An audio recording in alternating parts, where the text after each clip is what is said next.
Want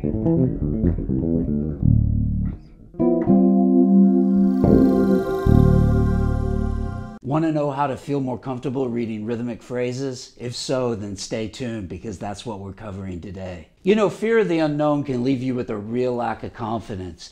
Historically speaking, the subject of rhythm is often neglected in base education, and when the subject does arise, it's usually related to reading rhythms that are written down on paper rather than learning to understand a source material of rhythmic combinations that are learned much in the same way that you would learn how to improvise melodically and harmonically. In my opinion, the obvious solution is to break down and begin to practice individual rhythmic combinations and learn to hear how they sound so that you can learn to incorporate them into your overall improvisational vocabulary, rhythmically speaking.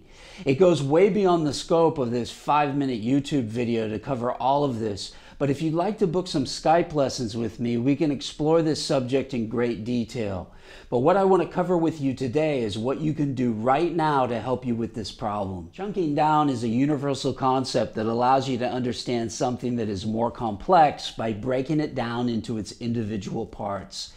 If we start with an eighth note related pattern, we can easily apply this by imagining that there is a dotted line that separates a bar of 4/4 exactly in half.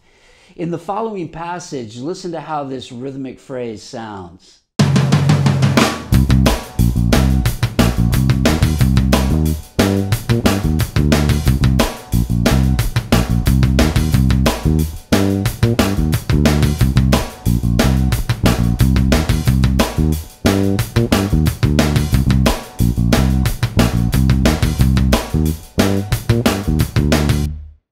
Let's go ahead and chunk this down into individual 2-beat patterns. I want you to notice in the first bar, each 2-beat pattern is essentially the same thing. The first 2 beats is 2 eighth notes followed by a quarter rest, while the second 2-beat pattern is 2 eighth notes followed by a quarter note. Bar 2 maintains this relationship by having 2 2-beat patterns of quarter note followed by 2 eighths. Although in the first pattern it has a rest on the quarter note, they're essentially the same grouping. Bar 3 consists of dotted quarter, eighth note, followed by a quarter rest and a quarter note. Bar 4 has eighth rest followed by 3 eighth notes, and then finishes off with an eighth rest followed by a dotted quarter note. So by using what's called the imaginary bar line, which basically cuts a bar of 4/4 into 2 equal parts, this essentially cuts the difficulty in half because it's far more accessible to visualize and hear smaller patterns and then begin to group them together across larger phrases. When understanding rhythmic phrases, a lot of it revolves around what's called the power of 2.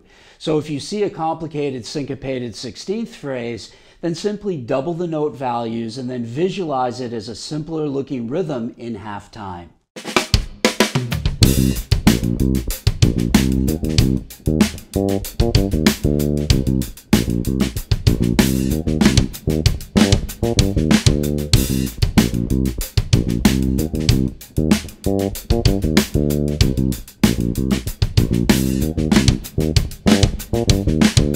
Each 2-beat pattern in the eighth note etude will become 1-beat patterns in the 16th note example. So by reverse engineering, we could start with the seemingly more complex 16th note study and then chunk it back down to the eighth note rhythmic source material patterns. So as you can see from the comparison chart, each beat of the 16th note study transposes into 2 beats of the eighth note etude by simply doubling the note value. This can be a fast and easy method for quickly working out tricky rhythmic phrases. If you'd like to take this concept further, then be sure to book some Skype lessons with me. That way we can break this down to the nth degree. Well, I hope this lesson opened up some new possibilities of learning for you. And if it was helpful in any way, please support my channel by subscribing to it and giving this video a big thumbs up. In return, you'll be the first to get all my new lessons, tips, and techniques. Until next time, practice smart, work hard, and play creatively.